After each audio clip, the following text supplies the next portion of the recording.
I'll go ahead and just for the sake of the piece, remind people that we were the four wheels of the original clown car that got the MMC trundling down the road. And we started Minnesota Music Coalition because we perceived a need in the community, and that need is being met, and a community is being built. And we're here to honor Tony Mendoza and everything that he did to put that together and keep that car on the road, keep the shiny side up, you know?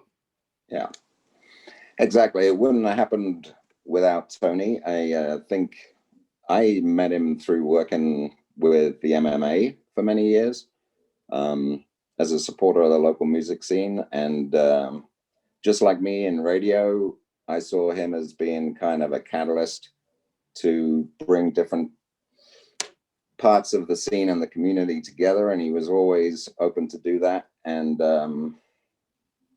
I, uh, I think the timing of the MMC was strangely magical, because I think we'd all gone through different organizations and tried different ways to help the community, and nothing had quite taken for a variety of reasons. And then when the legacy amendment happened, we all thought, well, wait, we could make this more kind of official, like the other arts do, and have musicians get to be part of the funding from the state. And I think, correct me if I'm wrong, guys, but that was kind of the germ, the seed of the idea. Yeah. Is to take what we'd learned from working in other organizations and create something we thought would have longevity and would add to the support network that our community has. I think that's what was so compelling for me, is coming from a nonprofit arts background, which is, where I've worked pretty much my whole career. We live in a state that is so supportive of artists across so many different genres. So you look around and you'd see the Playwright Center and you'd see the Loft, and different ways in which different disciplines in the arts community were being supported by these artist service organizations. And then one of the best stories of Minnesota's arts community is our popular independent music community. But behind all of those musicians wasn't this kind of infrastructure and support system that could really help people, get smarter about how they run their business of music, creating a network and a sense of community other than what was obviously happening organically at shows and in clubs.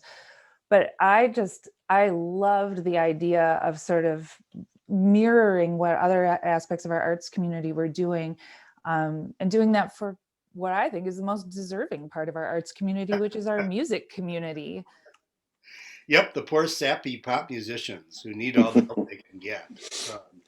And we do need all the help we can get because we don't have or didn't before this group came along, have the same kind of nonprofit infrastructure and places that we could go. I remember originally I got into it because I was concerned about things like legal services and healthcare for pop musicians. And like Beth, I looked around and saw that other people were getting access to things that our community not only deserved, but really needed. Mm-hmm. And there, I think that's quite true. And let me go ahead and say that to stick with Mark's band analogy of the four of us, Beth is certainly the lead songwriter uh, of our band in terms That's why of. we never had any hits. So Well, No. you know what I'm talking about in terms of coming up with new direction and new programs. There, Tony and I and Mark all came from the MMA and a different model of a nonprofit that was based that had other goals in mind, and so it was. I wouldn't say that it didn't catch, but I would say that it was of a time, and and it had its place in sort of organizational history, but it morphed into something a lot more meaningful and something that has legs. So I'm really glad that Mark mentioned the legacy amendment, because that really triggered, thinking back on when all of this planning, the donut summits, if you will, was happening. There was a lot of kind of big seeds being planted and some shifts. This is the time when First Avenue was basically on the verge of being shuttered in bankruptcy. But the legacy amendment had just happened. Mark was over at, getting the new independent radio station that we all know and love now, the Current, off the ground. But and then we, as Chris, as you mentioned, all of us had that experience with the MMA, the Minnesota Music Academy was what it was called. And as we all also know, the award show was the tail that wagged that dog. And I remember we did a survey during the Donut Summits and asked, I think close to 200 people responded to that survey.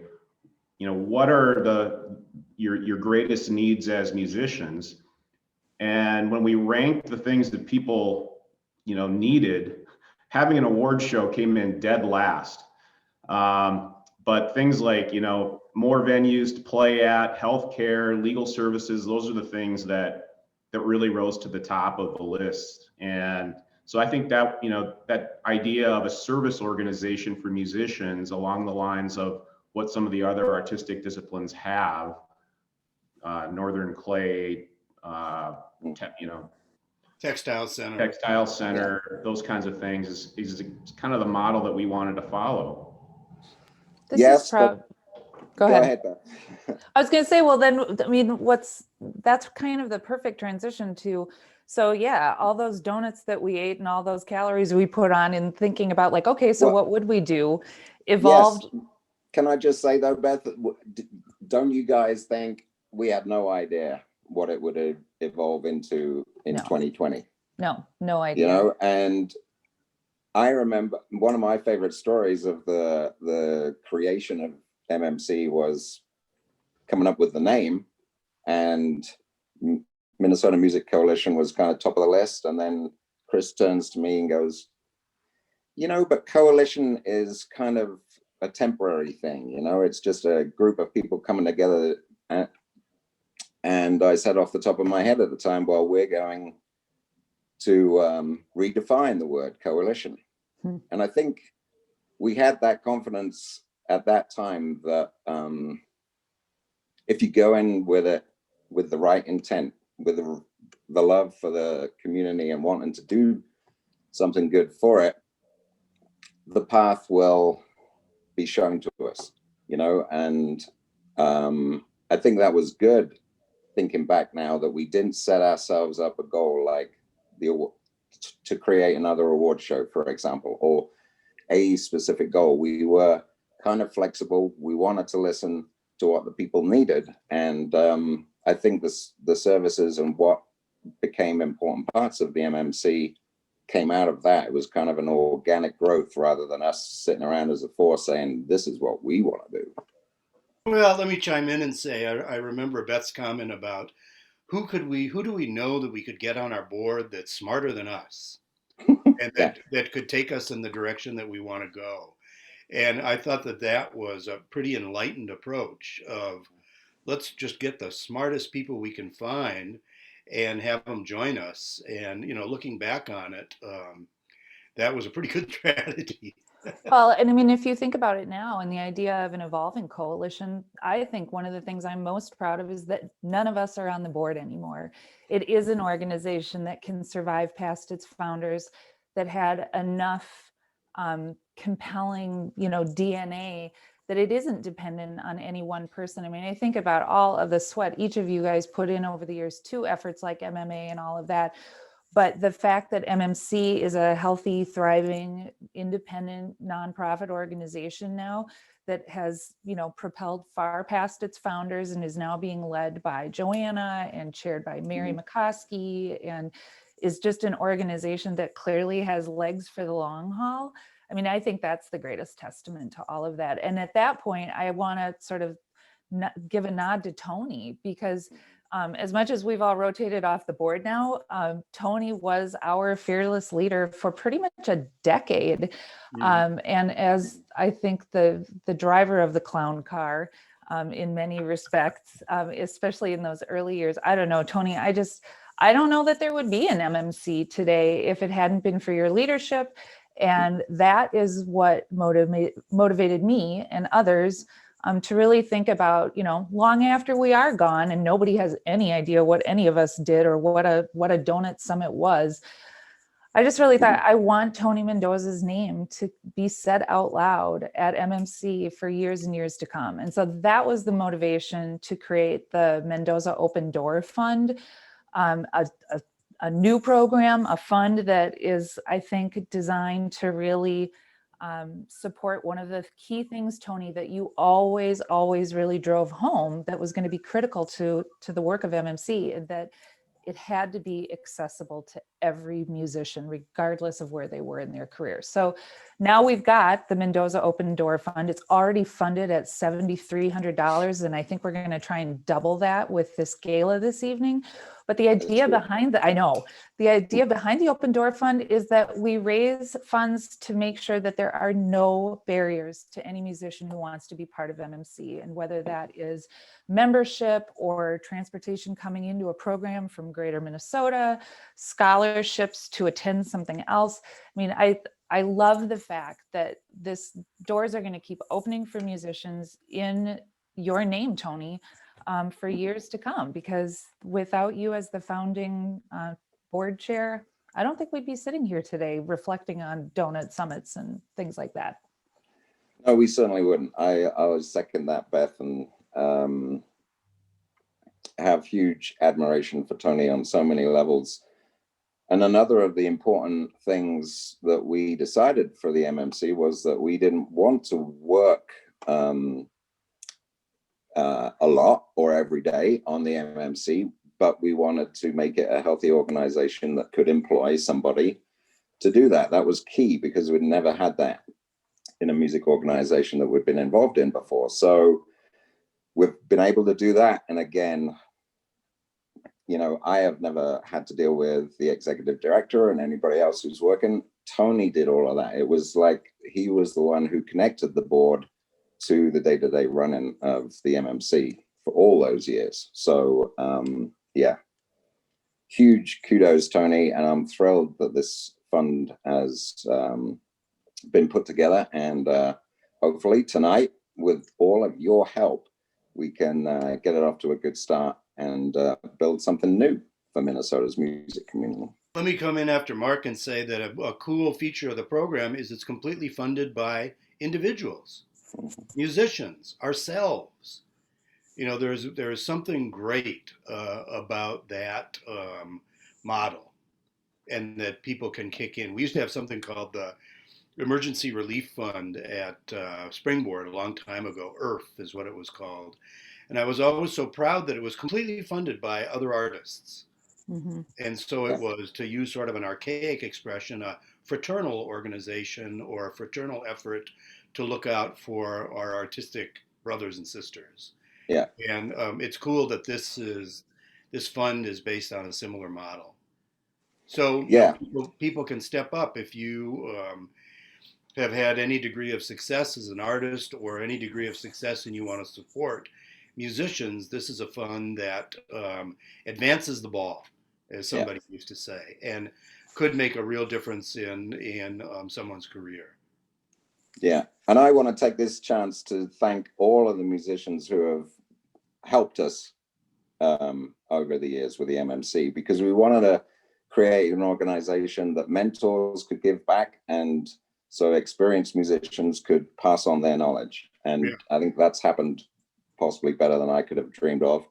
Right. And the Caravan du Nord too, just that spreading of the wealth of knowledge to Greater Minnesota is huge, and it's something we all should be really proud of. And I think this is another step in building on that legacy. Absolutely.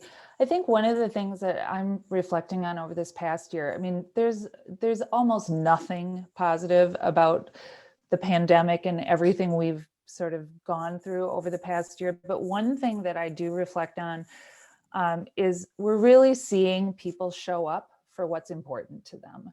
I think we are looking at community and what we value in a totally new way. And we are reminded on a daily basis not to take things for granted. And I think our music community is a part of that. I mean, it is painful to have our venues shuttered, to see that the livelihood of musicians has been just so incredibly disrupted. And so it makes it even more important that an organization like the MMC is there. And when we come out of all of this on the other side, I'm excited to see what MMC is going to do next. Programs like the Caravan du Nord, programs like the Minnesota Music Summit, the workshops and everything. There's a place for all of that, but we are learning so much about what we value, and we value our music community. And so musicians have stepped up. You are absolutely right. But so have the people like me who are not musicians, but who value and love our music community and are really proud to live in a state and in the Twin Cities here for me, where our music community just sort of helps us understand the world. And we need that now more than ever. And so it feels good to see that people are stepping forward for this. Yes. Can I just say, I just want to say thank you, particularly you, Beth, for such a thoughtful, incredibly thoughtful gesture. I'm super humbled. I'm kind of just blown away by the whole turn of events. And I just want to thank you and Mark and Chris for taking some time to talk about this new fund and introduce it to the community. I don't think I could let this go also without mentioning a few other names of some of those people that were there from the get-go. We wouldn't be here without Mark Stutrud. That is 100% certain. He stepped up. In fact, I think the Caravan du Nord, as my memory serves me, was his idea. I think he wanted to call it something that involved rolling a beer barrel down state highways or something like that. But Chuck Hermes, who we also would not be here without. Mark Gehring was there from the very beginning as well, and served for a long time on the board. So I'm going to forget some people, but Andrew Volna over at Noiseland. Those were, and Sean Dowse actually also needs to be mentioned. He was at the time the head of the Minnesota Presenters Network, who really might have been Stutrud's idea, but Dowse actually kind of made it happen. Yeah. So as with any good and solid institution that grows up, it's the result of the work of a lot of different people and not one person. And so I just thank everyone who's had a contribution or made a contribution, big or small, to helping this organization grow. If you'd asked me on, back in 2009, if we had, we'd have an organization with a statewide tour, a 3-day music conference, a mentoring program, monthly workshops, and that was in, probably the best financial shape of its life in the middle of a pandemic. I would have been, very skeptical of your predictive powers, but that's where we're at. And so just thanks to everyone for your support, and have a good night. Go Tony. Cheers, everyone. Long live the MMC.